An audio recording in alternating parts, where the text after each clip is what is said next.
And I showed you the Heisman odds a week or two ago, and they had Garrett Nussmeier as the second favorite behind Manning. So Brian Kelly's very excited to have Garrett back at school. He is no athlete, in my opinion. You can quote me on that. Like, he is a clumsy white dude, and he sucked. I'm being nice now. Now all of a sudden you're talking about him being great? Oh, slow down there, Coach. Pharrell Coast to Coast, only on SportsGrid.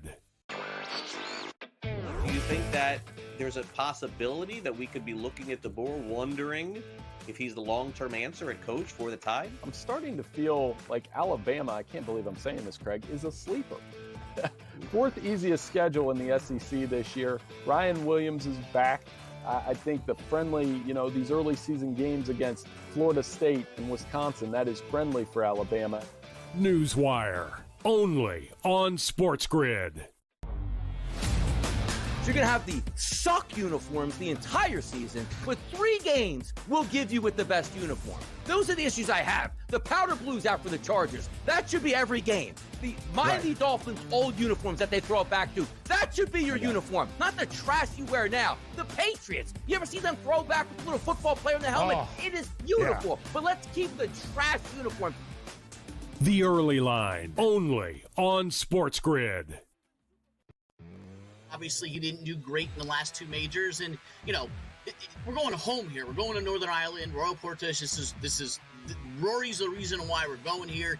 Got off to a rough start, throwing his tee shot out of bounds back in 2019. I think he'll be ready. Not yet ready to call him the winner. I still have a couple of days before I do that, but it is a home game for him. And as you saw, based on this weekend, he is playing well. In-game live, only on SportsGrid.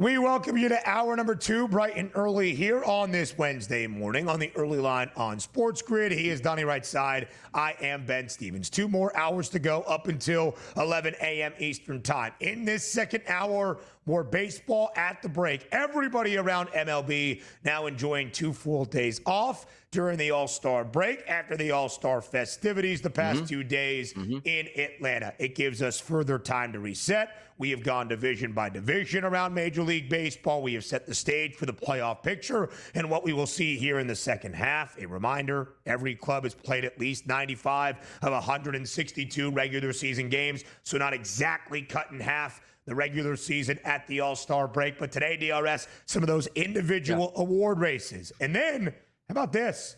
50 days until Thursday, September 4th. What does that mean? The NFL season debut between the reigning champs, the Super Bowl winners, the Philadelphia Eagles, and their bitter divisional foes in the Dallas Cowboys. That means we have 8 weeks, 8 Wednesdays to look at the National Football League from every angle. We will start that today with our favorite game, buy or sell, and some of the biggest topics in the NFC East. We start our division by division buy or sell breakdown today, DRS, in the NFC East in this second hour as well. It's a good time. Good little break here to talk football. Just getting the training camp. Some fire uniforms are coming out. We'll certainly break down, but also understand this. You know what's going to be great about opening night on September 4th, which is a Thursday, at Lincoln Financial Field? The Eagles actually finally getting the ring ceremony this Friday night because I guess they jacked up the jewelry from the past month and a half when they originally were supposed to have that ring ceremony. But everything will be in place where they bring the Lombardi out. And here's what I want to have happen.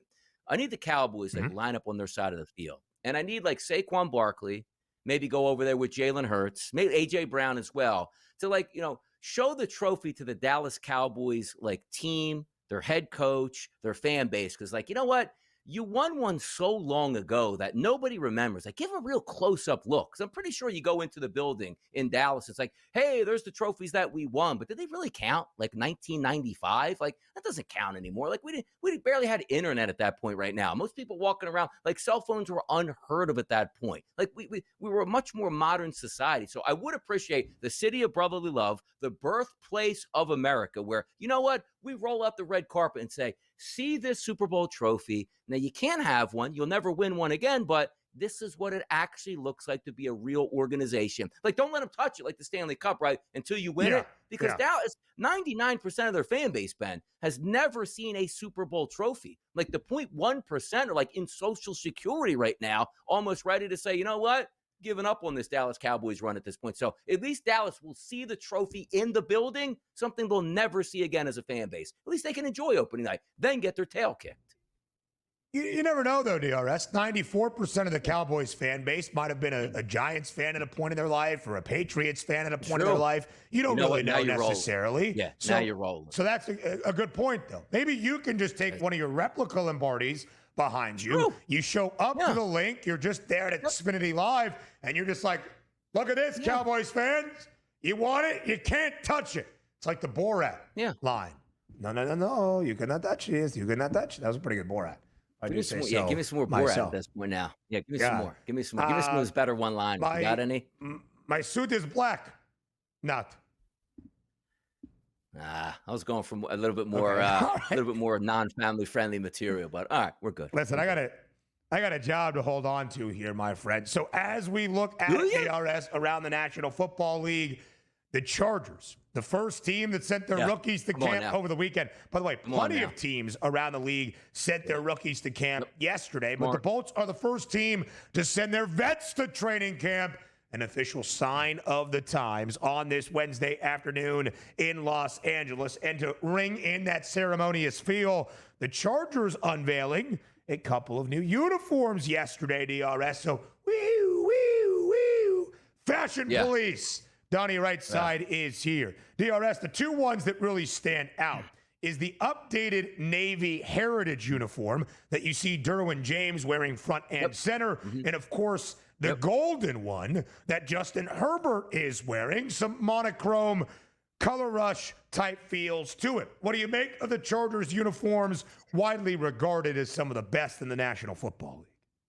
We're going to get that in a second, but here's, like, you look at that picture that we're doing on the screen here. Charged up, everybody excited. Even the official Chargers just hits, no misses. There was a miss there. So I see it sometimes, like, you're going around like on Reddit or social media and goes, hey, here's a great picture of me, but my boyfriend or my girlfriend is next to me who I'm no longer with.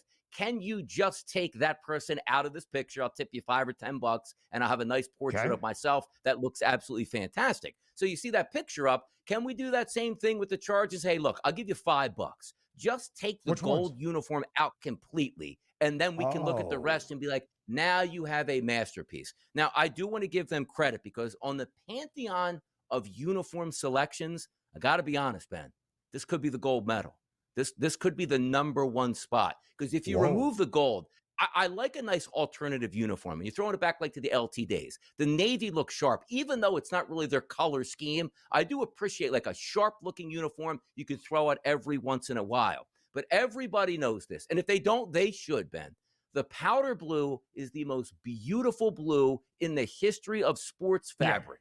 And the fact that I'm looking at six variations of the Chargers powder blue, and every single one of them hits home. The helmet is beautiful. You match up the white pants with the powder blue top. You go powder blue with the yellow. You go all powder blue and white. It is an absolutely beautiful colorway to have your uniform. So when I get on here and get angry at uniforms that we don't wear enough or we don't show out, outside of that yellow uniform, that is an absolute thing of beauty. So the Chargers, who are supposed to be in San Diego, LA second team because the Rams are there, and the Rams are more prestigious. They won a Super Bowl. The Super Bowl of jerseys, that resides fresh in LA, and it is the Chargers. It is sensational outside of the yellow. I do want to preface that. It doesn't get any better in sports than that Chargers uniform. I'm sorry, it doesn't.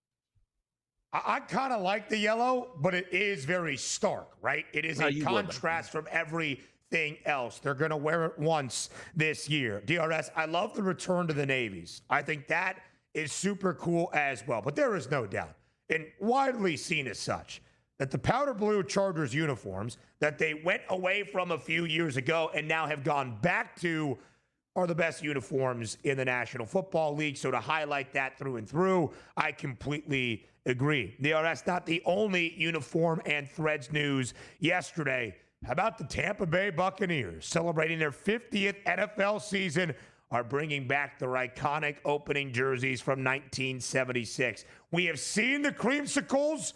Yep. This is the creamsicle, but in white. I love the creamsicle. I know it's a little bit hit and miss here and there. Hot button topic, can be controversial. I love the creamsicle. I love the all-white 76 throwbacks as well. Beautiful. It's beautiful. It's what they meant to be, Ben. Look at the iconic 76 jerseys. When the team came into the NFL, they weren't good, but damn it, they had some stylish uniforms. And we always get away from that because we understand, Ben, the bottom line in sports is, well, if we never change our uniform, nobody's ever going to buy the new jersey. So they do minor tweaks every 5 years, make a disgusting jersey, force you to buy it. Getting back to what the fans love. And that isn't that what it is? Like, if I'm an owner of a team, yes, I own the team, but I'm a steward of this franchise and this fan base. To give the people what they want, that's what you're supposed to do as a business owner to keep the people keep coming back. Beautiful uniform on the Bucs. Take it to the break, Fashion Police. More next. Yeah.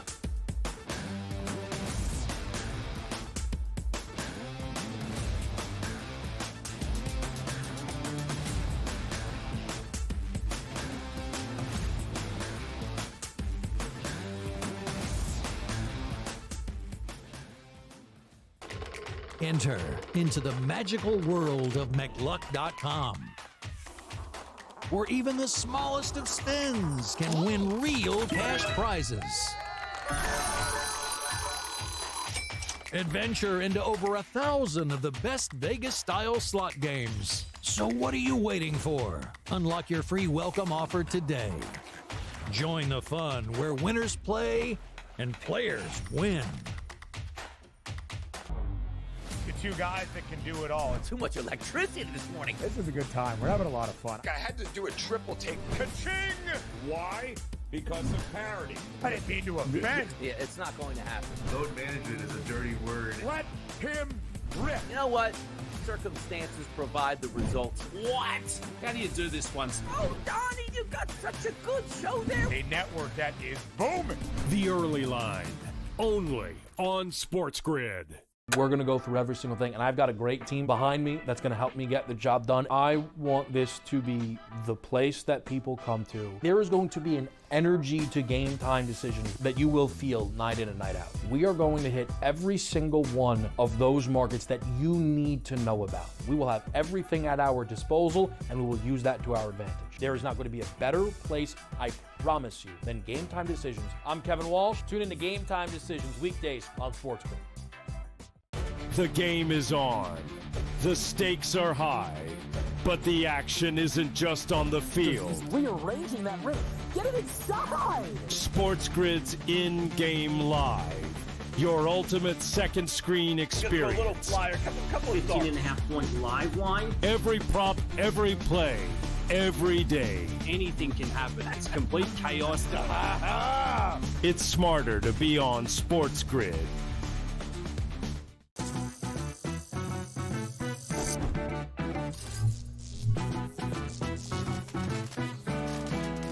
Did you know sportsbooks tend to draw up tighter bet lines for events that get even more bettors, like championship games or major matchups? My tip? Try betting on less popular sports. You might have a better shot at beating those odds.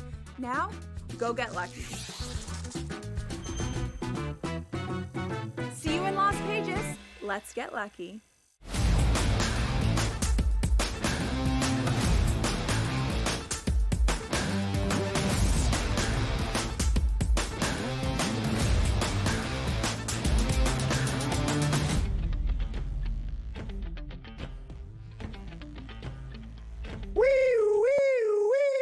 Apparently more fashion police before we dive into the individual award races around Major League Baseball. I don't know what I'm supposed to be setting the stage for, DRS.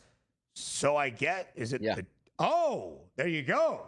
You ask and you shall receive, DRS. Yeah. Our talented graphics producer, Jesse Metzger, listen to you say, get rid of the yellow, get rid of the gold alternates for the Chargers, and you've got a gold medal lineup of uniforms and jersey combos for LA. There you go. It doesn't get any better. Like, again, look good, play good. Like, every single day you step out there, like, that swag is just absolutely on fire for your team, where no matter what that color combination works out to be, it's fabulous either way. That's got to be fun, because at a pro level as compared to like a college level or a high school level, like, you get what you get. But in the pros, like, you could probably ask for whatever you want: armbands, arm sleeves, these type of, wristbands that you can wear, type of color socks. I mean, absolutely fantastic. And certainly with the uniform cleats that you can match together in all different ways. Because you used to be like, oh, you have to wear the same cleats that match your uniform. Like, even back in the day, the Eagles would try to rock like the black cleats and be like, oh, you get fined every week for that. When you'd be wearing like powder blue cleats, yellow cleats, white cleats, it would look fantastic. No matter which way you matched up that Chargers uniform, man. I love it. Fantastic, man. Fantastic stuff. I thought you said you had a story for us about your D3 football playing days at WP. Oh, yeah. See, that's good right there. Little freshman DRS right there, 18 years old. In that picture, gotta love it. Now, hear me out on this. That was my freshman year uniform. Yeah, that was my freshman year uniform. You had the orange pants. Yeah. So that was like I didn't even play a football game. It was like the end of training camp, let's just say, end of camp. Yeah. So I would wear the orange spandex underneath the orange pants there to get that, like, one-sided look of just all orange down. Now, when we switched up, it used to be the white jerseys would be on the road, but we always kept the same orange pants for game day. But in the previous years where I was there, like, we had a lot of different colorways, like the black on black with like the orange striping. Like, we had like Flyers colors. It looked tremendous. Like, on a Friday night home game, it would be black helmets, like the orange stripe, black uniforms, like the white numbers, but outlined in orange, like, looked really sharp. So when I get there, they sort of went away from those uniforms. But after my freshman year, we got a new head coach who chose, like, my junior year, which is the best. Here's the best part. We go to a meeting preseason. Like, we're supposed to be a good team the next year. We turned out winning a couple games, and we should have won more games. We'll leave it at that. But the coach comes in the room, goes, he had his own mind set up. So he goes, all right, we're going to vote on which uniforms we're going to like right here. And it was like, because he used to play for the Denver Broncos on their practice squad for a while. He's like, I like these orange crush uniforms. Like, coach, that's whack. Like, we're not wearing like orange on orange. Like, we don't want white pants and orange tops. We don't want any of that. So we had through all the votes, and it was like, let's just say 100 people in an auditorium, like, I don't know, in the month of like March. And it's like, vote on your uniform, black on black. And the entire auditorium raised their hand. And he told us to our face, you ain't getting it. We're going orange on orange and white on orange. Like, there was no democracy back then. Like we knew exactly what we wanted, and he overruled the entire football team as if it was like, we're going to vote on this. And it wasn't a tiebreaker that you would say. Everybody wanted the black on blacks to come back. They would have been phenomenal. And he went the exact opposite way because he played for the Broncos and like the orange crush look. Devastating. Devastating time to be alive. Yeah, devastating. You feign the importance of free will. You think you give them a chance. Oh, my goodness. You hope they vote for the Orange Crush, and he still rules with an iron fist. Well, DRS, I'm sure you look great in the Orange Crush uniforms. Regardless, maybe the black on black would have resulted in some more wins for William Patterson football back in the day. All right, let's get to our futures focus. MLB All-Star break reset. Everybody in the Bigs, DRS, has these next 2 days off. We resume the second half of the season, as we have shared on Friday in full. We have looked division by division, all 30 clubs in the major leagues. DRS today, we look at MLB, but through the individual award races. We start with the American League MVP odds. It is a two-player race, but really isn't. Aaron Judge still a minus 600 favorite to win AL MVP. But Donnie, we have shared about a month ago, that was minus 20,000. Entering the All-Star break around a minus 500 number or minus 1,500 number last week. But Cal Raleigh has continued to gain ground. And after winning the Home Run Derby, although the results of that don't actually count to his regular season production, it might change the stardom. It might change the narrative around a successful and year filled with accolades for Big Dumper. That price now, minus 600, and Raleigh is short, as we have seen all year, at plus 360. How close is this American League MVP race actually? It is close right now. And also, you're getting the good vibes from the All-Star game where Cal Raleigh won the All-Star competition for Home Run Derby. And that goes a long way. But the regular fans don't vote on the MVP. It's going to be voted on who the better player is. You take a look at Aaron Judge and his price point, sitting there at that minus 600, hitting 355, I believe, at the All-Star break. Here are some of the dimensions that you do have to look at. And what I mean by that, I use that word directly, is the dimension of, all right, Aaron Judge, what's his final batting average going to be? Let's just say it's 330. If you would have told me before the season, Ben, Aaron Judge's going to hit 330 this year, give him the MVP, I don't even care what anybody else did. That's an outrageous season. But the fact we saw him flirting with 400, then he drops to 330, he couldn't hold. Like, what was he supposed to hit? 375 for a Major League Baseball season? Like, nobody hits 300 anymore, let alone a power hitter. But the reason I use the word dimensions is talking about Aaron Judge, plays at Yankee Stadium.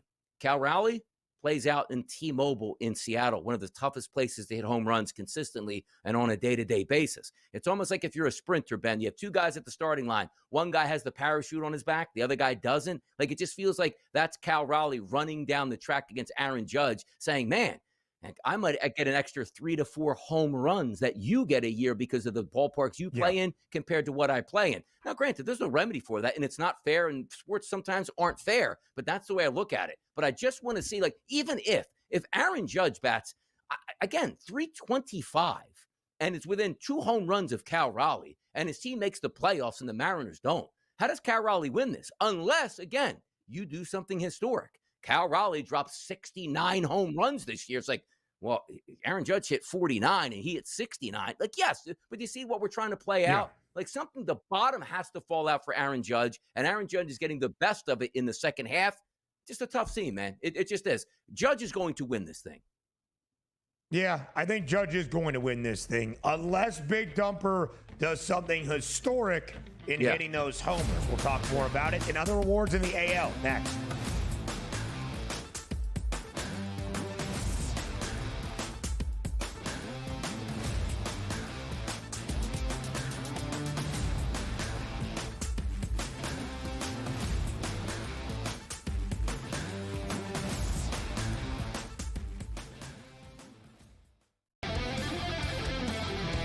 Montreal has a new coach. Like, I might be the new coach in Montreal in 2 weeks.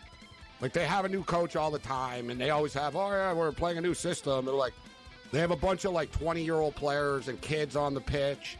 Anyone that's good, they sell and they trade for money all the time. Like, it's a real disaster. But they hit a new low tonight, getting eliminated by the Forge. Sports Rage tonight, only on SportsGrid. One that really sticks out to me the most, George, and he's having a fantastic season, is James Wood of the Washington Nationals. I mean, yes, Cal Raleigh's fantastic. Don't get me wrong. He's like a candidate for MVP of the American League. But every time I look up, George, James Wood is either getting 5 hits or being walked 4 times in a game. What a season for this guy. And he's so young. What are you, 22? So what a future this kid has ahead of him. Fantasy Sports Today, only on SportsGrid. The best white American prospect since Larry Bird. And think about how Larry Bird kind of came in magic and transcended the game. We've talked about for a long time, LeBron's towards the end. KD's towards the end. Steph Curry's towards the end. Who is going to be the American face of basketball? Betting above the rim, only on SportsGrid. The game is on. The stakes are high. But the action isn't just on the field. He's rearranging that roof. Get it inside! SportsGrid's in-game live. Your ultimate second screen experience. Just a little flyer, couple of 15.5-point live line. Every prop, every play, every day. Anything can happen. That's complete chaos. It's smarter to be on SportsGrid.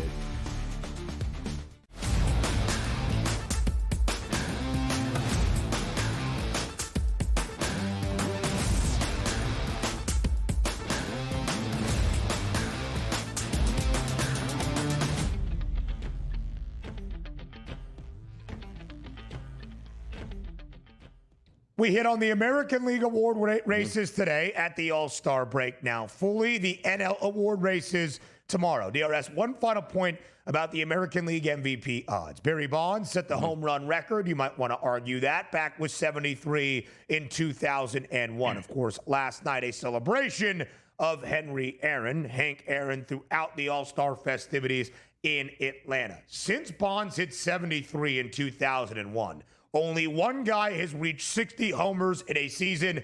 It was Aaron Judge in 2022, the historic 62 homers that he had, an American League record as we know it. If Cal Raleigh, who was on pace, by the way, to hit 64 homers at the All-Star break, can get that number and get past that number, to me, DRS, that is his only shot of winning American League MVP. But he would also need Aaron Judge to probably not get to 60 either. And as you see there, Big Dumper is the home run leader. He has a 3-homer advantage. He is the RBI leader. He is up by 1 ribby over Aaron Judge. Judge, a much better batting average, I believe 355, 356, whatever that number is, technically here at the All-Star break. Aaron Judge is a few home runs and a couple of ribbies away from winning the Triple Crown. If that happens, the price to win American League MVP for a third time in a 4-year window is going to get back to minus 20,000 super, super fast. I would say history that Big Dumper can make, and Aaron Judge tailing off a little bit here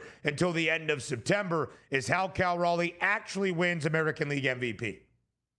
Yeah, he's got to hit like 7 or 8 more home runs than Aaron Judge to be in that ballpark. I said, well, that's not fair, but it is fair because I do give credence to a guy that's going to be playing in a pennant race to maybe a guy that's not playing in a pennant race. And I'm not saying that the Mariners are like the Pittsburgh Pirates, where the only thing that matters is a Cal Raleigh home run on a night-to-night basis. He's not going to be at the plate saying, well, I just want to make MVP. So runners on second and third with less than 2 outs. I'm just trying to hit a home run as opposed to putting the ball in play. We're not saying that. Cal Raleigh is deserving of being up there as an MVP favorite, but Aaron Judge is having a better season than when he is an MVP. That's hard to deal with. Like if you have a trip, like honestly, like Aaron Judge is going to win the Triple Crown, but Cal Raleigh somehow is only 1 home run behind, is going to win the MVP. That's not happening here. Like he has to really extend himself, talking about Cal Raleigh, to go way above Aaron Judge when Aaron Judge still has that. And also in a era that nobody feels like they hit 300 anymore, to let's just say hit 340 and do it with power. It's just unheard of. And it's such a tall mountain to climb, which I thought we were seeing those minus $20,000 numbers saying the sports books,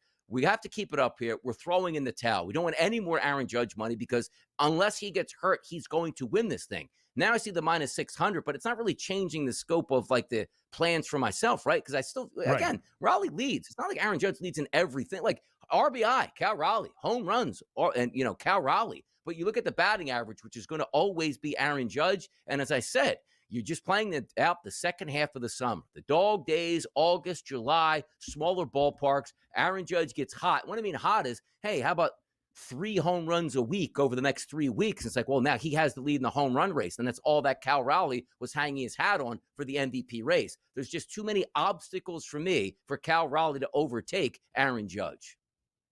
Yeah, right now, when you look at the American League MVP odds, again, Cal Raleigh having the second best price and making this contested for sure to actually win it. Different story. DRS, the guy who won the American League Cy Young Award last year, got the start last night for the American League in the All-Star game, is the favorite to win it for a second consecutive season, that being Tarek Skubal. I'm not going to ask you to lay a minus 210 price on Skubal to win this award right now from a handicapping perspective. But is that what is going to happen at the end of the year? Skubal with his second consecutive Cy Young Award. Yes, I do believe that because also you're taking a look at the Detroit Tigers. You're probably going to make themselves even a better team or fortify that bullpen, which means extra wins where Skubal might come out of the game 2-1. They might blow a lead. Maybe they hold on in an extra win. Now, granted, we understand, Ben, that wins are not really a pitcher's number that they're going to decide who wins the Cy Young. He had 25. He had 3 wins. Well, it's just about the metrics, the WAR, the ERA, and a whole mixture of things that pop into it as opposed to just the wins and losses. But I look at the rest of that roster and say, who can catch them? We thought maybe it was Brown, slipped up just a little bit. The only way he doesn't win it for me, like, are the expectations like the second half Skubal just turns into an average pitcher?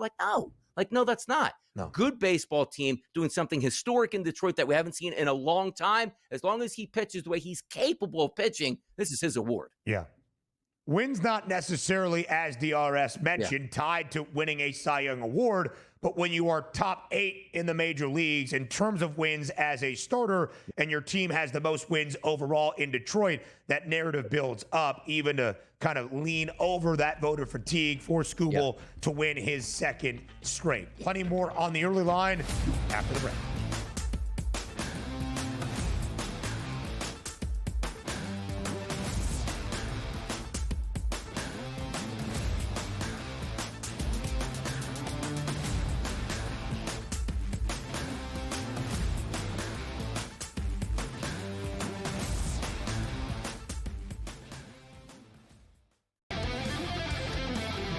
Like Montreal, has a new coach. Like I might be the new coach in Montreal in 2 weeks. Like they have a new coach all the time, and they always have, we're playing a new system. They're like, they have a bunch of 20-year-old players and kids on the pitch. Anyone that's good, they sell and they trade for money all the time. Like it's a real disaster. But they hit a new low tonight, getting eliminated by the Forge. Sports Rage tonight, only on SportsGrid. One that really sticks out to me the most, George, and he's having a fantastic season, is James Wood of the Washington Nationals. I mean, yes, Cal Raleigh's fantastic. Don't get me wrong. He's like a candidate for MVP of the American League. But every time I look up, George, James Wood is either getting 5 hits or being walked 4 times in a game. What a season for this guy. And he's so young. What, he 22? So what a future this kid has ahead of him. Fantasy Sports Today, only on SportsGrid. The best white American prospect since Larry Bird. And think about how Larry Bird kind of came in magic and transcended the game. We've talked about for a long time, LeBron's towards the end. KD's towards the end. Steph Curry's towards the end. Who is going to be the American face of basketball? Betting above the rim, only on SportsGrid. The game is on. The stakes are high. But the action isn't just on the field. He's rearranging that rim. Get it inside! SportsGrid's in-game live.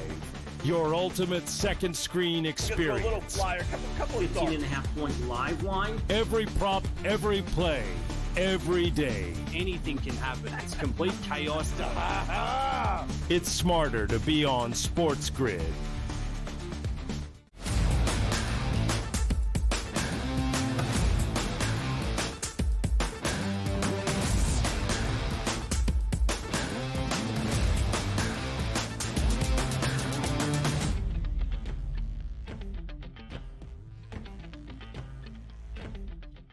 The final part of the American League Award favorites as we reset MLB at the break before we get into the National Football League and our favorite game of buy or sell around the NFC East in just a moment. Here are the other award markets, DRS. We've talked the MVP race between Aaron Judge and Cal Raleigh. We've talked the Cy Young Award odds where Tarek Skubal is greater than a $2 minus money favorite to win his second straight in the American League. Rookie of the Year, our guy, and the all-star starter at the shortstop spot, Jacob Wilson of the Athletics, back as the favorite, plus 110. Should have been the case the entirety of the time. If you got Wilson at a better number, when Cam Smith of the Astros moved slightly in front last week, kudos to you. Even Nick Kurtz of the A's should have a shorter price, but third best at plus 350. Josh Hader for the Stros, favorite to win reliever of the year. Hasn't been a great year for the guy that won it last year, Emmanuel Clase of the Cleveland Guardians. Jacob deGrom, minus 1,100 to win comeback player of the year. His stuff elite this season. And the manager of the year, front runner in a large way in the AL, minus 3,500, AJ Hinch for the Detroit Tigers. Yeah, all of them make sense, and there's no real rhyme or reason to who gets in first place in the odds market, who gets back in second, who makes a charge here, other than just playing good baseball. Hader closing down games, doesn't have too many blown saves, will end up winning that. Jacob Wilson, the starter in the All-Star game as a young player and a rookie, which is pretty incredible at such a prestigious position that he's in. And you take a look at AJ Hinch doing something. Again, Detroit just being mentioned in first place deserves you to run it right up to the top of the pack. So I see those 4 guys on the screen, and I don't have any qualms with either one one of those four here. And as long as we're just playing under the first half rules, those guys are probably going to coast into victory there. The only interesting one will be the rookies, because you can have a big week that can certainly change up the, let's just say, the scales of change on that. But for me, it's up in the air. The rookie year is up in the air. The rest of them seem pretty decent at that point, but you see the price points, heavy favorite on DeGrom, heavy favorite on A.J. Hinch. DRS, we will continue to campaign for our adopted city, that being Sacktown, California's capital, whether it comes to Doug Christie, the new head coach of the Kings, or the Athletics. We will look out for our guys in the Rookie of the Year race, and Jacob Wilson, the All-Star starter at short last night for the American League, or Nick Kurtz of the Athletics as well. Again, National League award races, resetting one final full day at the All-Star break around the bigs, comes your way tomorrow. DRS, our favorite game, whether it's the NBA, MLB, or certainly in the NFL, is buy or sell. We've got 50 days, exactly 50 days until the season debuts in the NFL. That is Thursday, September 4th. And it's a divisional duel and a bitter rivalry from the very start in the NFC East. Our reigning Super Bowl champion, Philadelphia Eagles, host the Dallas Cowboys 50 days from now. That means if you do the math, we've got 8 Wednesdays until we get there. So for the remainder of it, we will go buy or sell division by division each and every Wednesday around the National Football League. Sorry, had an itch on my nose. All right, buy or sell starting in the NFC East. And DRS, despite the reigning Super Bowl champs and the Birds being in this division, I would say the team that enters with the most optimism is the Washington Commanders, at least to do something we have not seen in a very long time. Obviously, something Washington did last year, led by Jaden Daniels in a record-setting rookie season. The Commanders reaching the NFC Championship game for the first time since 1991 before getting blown out by the Birds. Here are the odds for the Commanders each and every step of the way. To miss the playoffs, not the most likely outcome. That is to make the playoffs, minus 134 to make, plus 110 to miss. To win yet another playoff game to get to the divisional round, plus 180. To reach the NFC Championship game for the second time in 2 years, plus 440. And DRS, it is funny to say, for the Commanders, what would be that next step of growth? It would be winning the conference crown and playing in a Super Bowl that is 19-1. So the buy or sell question to you, DRS. Washington is more likely to miss the playoffs this upcoming season than make the NFC title game for a second straight year. I'm going to buy that. And here's the reason why, because I do think the Washington, Commanders do make the playoffs. But the question is not asked, do they make the playoffs? It's what's more likely to make the playoffs or make the NFC Championship. It's hard to make the NFC Championship. It's hard to make the Super Bowl. It's hard to win a Super Bowl in advance, specifically if you have only one bye, which again means you must win your wild card round game and also the divisional game before you even wind up in the NFC Championship game. You saw last year Washington was able to do that. Donnie, why can't they do it again? They just did it. The expectations are they're supposed to be better this year, fortified, coach with another year in the system here, young quarterback, another year in the system. It all makes sense. But let's understand this.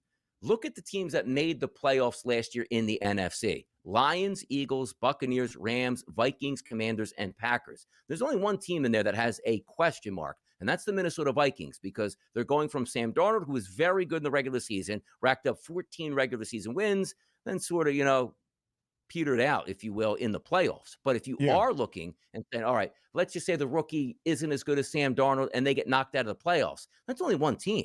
Like, the expectations for all those teams to be back in it are very high. Now, as you say that, well, can anybody actually invade that playoff market who didn't last year? You take a look again. The Seattle Seahawks had 10 wins. Expectations for them, I don't know, changing over from Geno, going over to Sam Darnold. Does that make a difference? But they won 10 games last year. Atlanta Falcons, who won 8 games, their expectations are higher this year. They re-upped on defense here, got a couple pass rushers. Michael Penix coming around the block in year number 2. But also the Falcons, 8-9, the Cardinals, 8-9 as well. They're supposed to be a little bit better this year. Then comes these next 3 teams. The Cowboys missed the playoffs last year, Ben.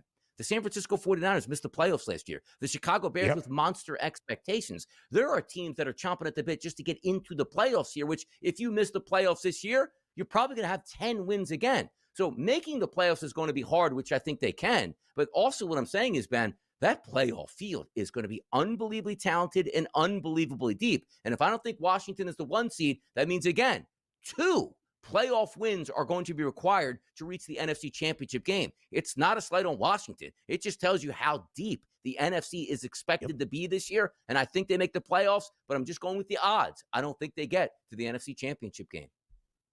Just a few years ago, DRS, we considered the AFC, the side of the league that was a gauntlet. If you wanted to be a playoff team, a wild card spot, a divisional winner, it was going to take 10, 11, maybe 12 wins. I look around the NFC now and feel that way entering 2025. Like you, I believe the Commanders will be a playoff team for a second consecutive year. But that wasn't the question. Will the Commanders make or miss the playoffs? It was buy or sell. What is more likely? I'm going to buy that notion as well. I do not expect the Commanders to play in the NFC Championship game for a second straight year. That's a very high bar to clear. So, of course, it's not the craziest thing to have that as your general thought or expectation. But just to hammer home a few of the points that DRS made. One of the things working in Washington's favor is the weird quirk and maybe the curse around the NFC East. Since 2004, we have not seen a repeat divisional champion within this division. The Eagles won it last year. The team with the second best price this year is the Commanders. 20 years of a coincidence is maybe just a coincidence because it's new teams and a new divisional landscape each and every season. But it's happened for 20 years, so can you just call it a coincidence at this point? If the Commanders are going to win the division, though, they're going to have to sail through 9.5 wins. We're talking 11, 12, 13. Maybe they would get the first round bye. Don't expect that to be the case. One thing that works, DRS, to the point that you and I have made about buying the notion that Commanders are more likely to miss the playoffs than make the NFC title game.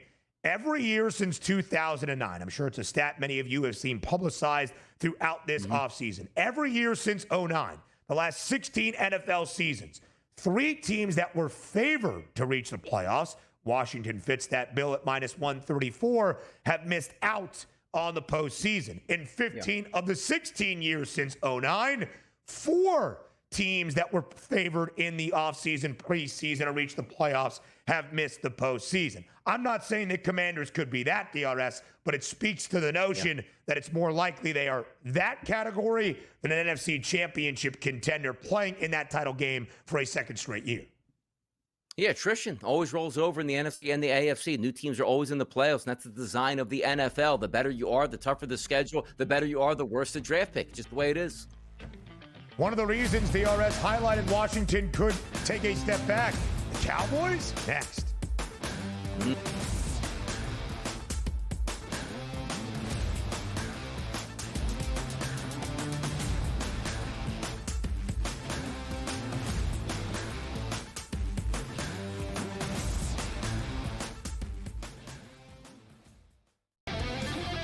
Last week, Luke Wilson reposted a picture of the Lions practicing, and he goes, "Please tell me this isn't their practice field. Do they practice in a public park?" And Farrell and Lodge said, no, they have a little facility, but it's open to the public. No, it's a public park. Like, it basically, like, there's like kids playing basketball, like, yeah, no, it's bad. I looked, I'm like, dear God. Sports Rage tonight, only on SportsGrid. The two guys that can do it all. Too much electricity this morning. This is a good time. We're having a lot of fun. I had to do a triple take. Ka-ching! Why? Because of parity. I didn't mean to offend. Yeah, it's not going to happen. Load management is a dirty word. Let him rip. You know what? Circumstances provide the results. What? How do you do this once? Oh, Donnie, you got such a good show there. A network that is booming. The Early Line, only on SportsGrid. The tennis players are just the worst. They're just the worst. I do that after I get a parlay. I'm falling to the ground. I'm excited. I'm like praising the Lord. Win a parlay. Come on. You're allowed to celebrate. I'd rather, it's okay if you hit a parlay, yes. But if you win the match, no. The player can't do that. The bettor can. It's as simple as that. In-game live, only on SportsGrid.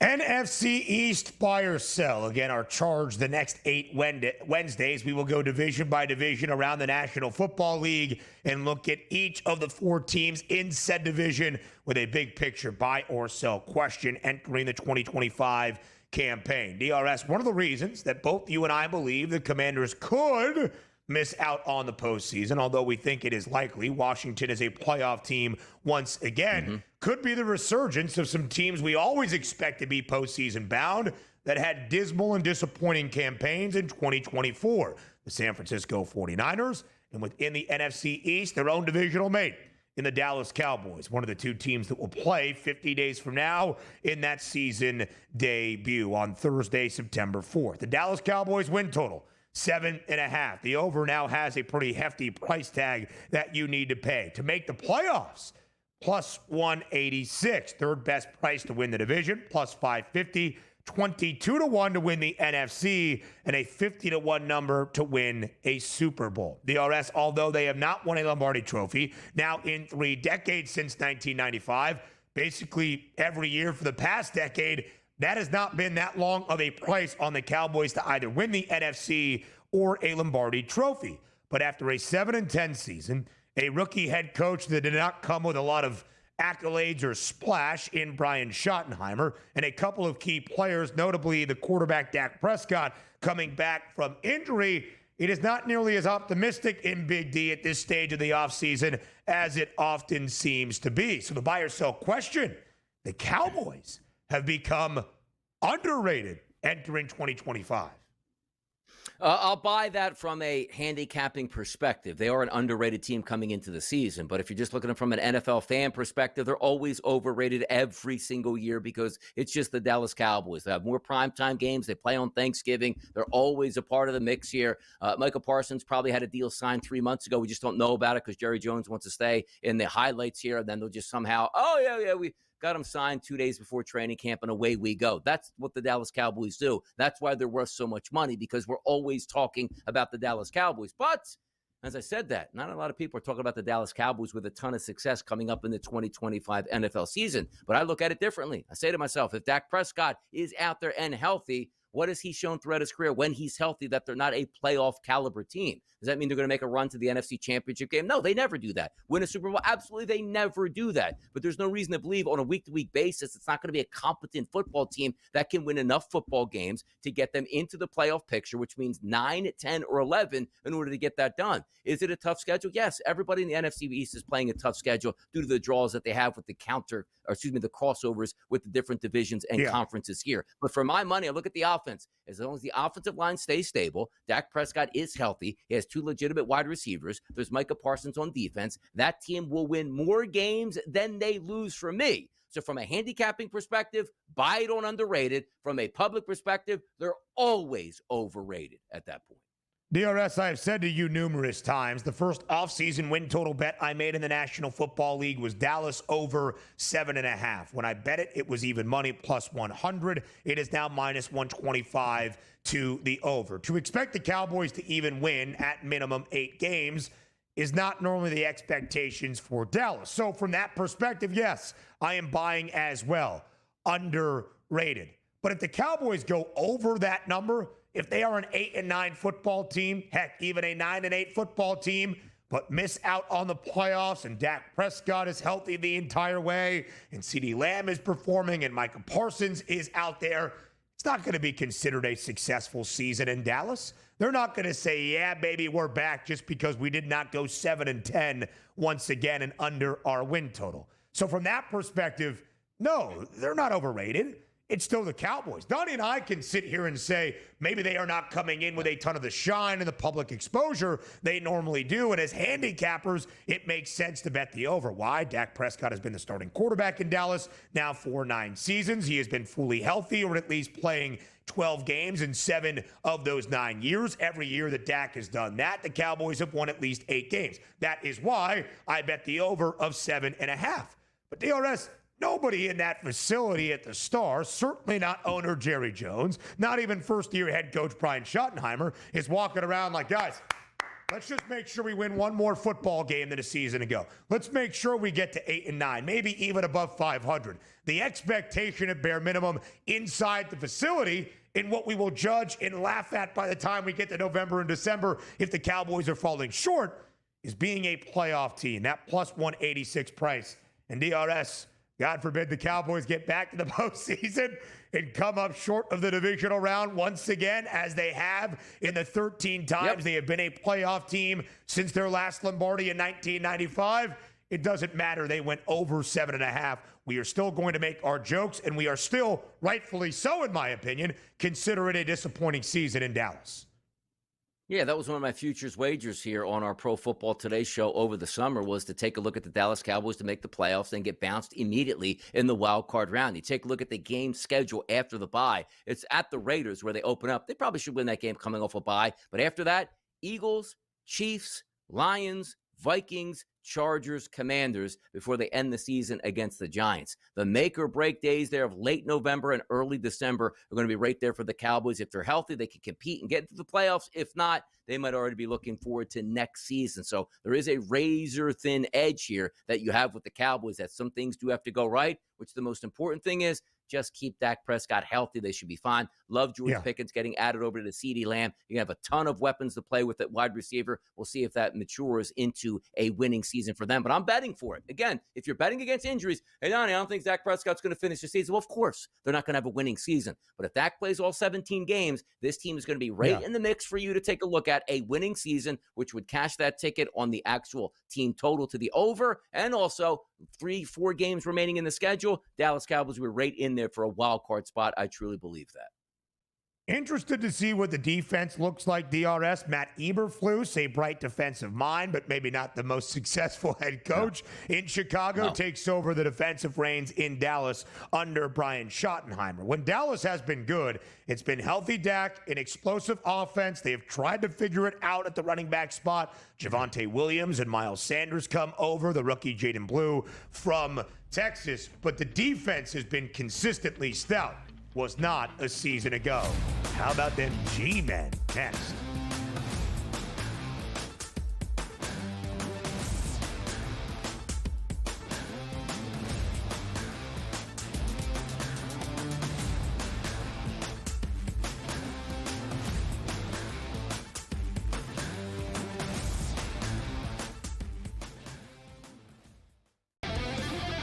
Last week, Luke Wilson reposted a picture of the Lions practicing, and he goes, "Please tell me this isn't their practice field. Do they practice in a public park?" And Farrell and Lodge, he said, no, they have a little facility, but it's open to the public. No, it's a public park.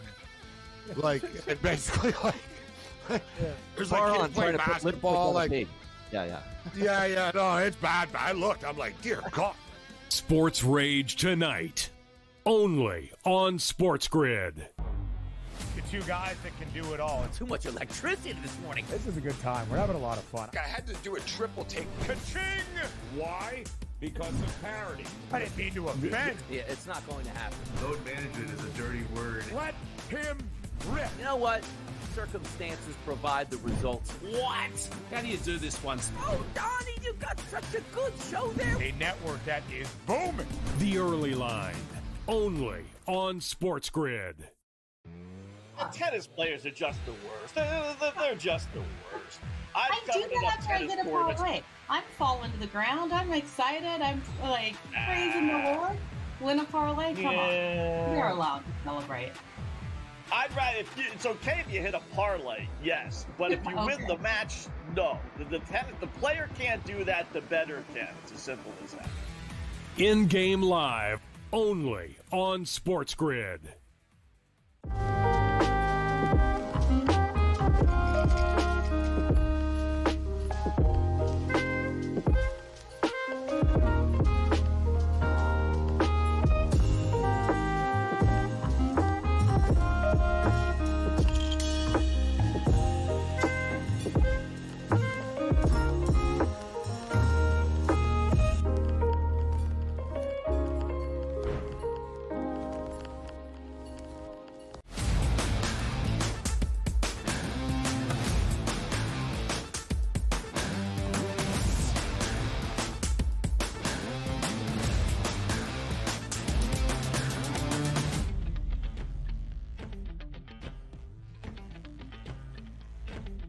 Buy or sell for the next 8 Wednesdays, including this one, division by division around the National Football League in the 50 days that we have until Thursday, September 4th, that NFL season debut in 2025 between the Eagles and the Cowboys. Our reigning Super Bowl champs, Philadelphia, we'll get to at the start of hour number 3. But, of course, that a divisional duel in the NFC East. So we start with that division today. We've hit on the Commanders and the Cowboys. Now time for the New York Giants. Depth chart right now entering training camp for the G-Men DRS in 2025 at the quarterback spot.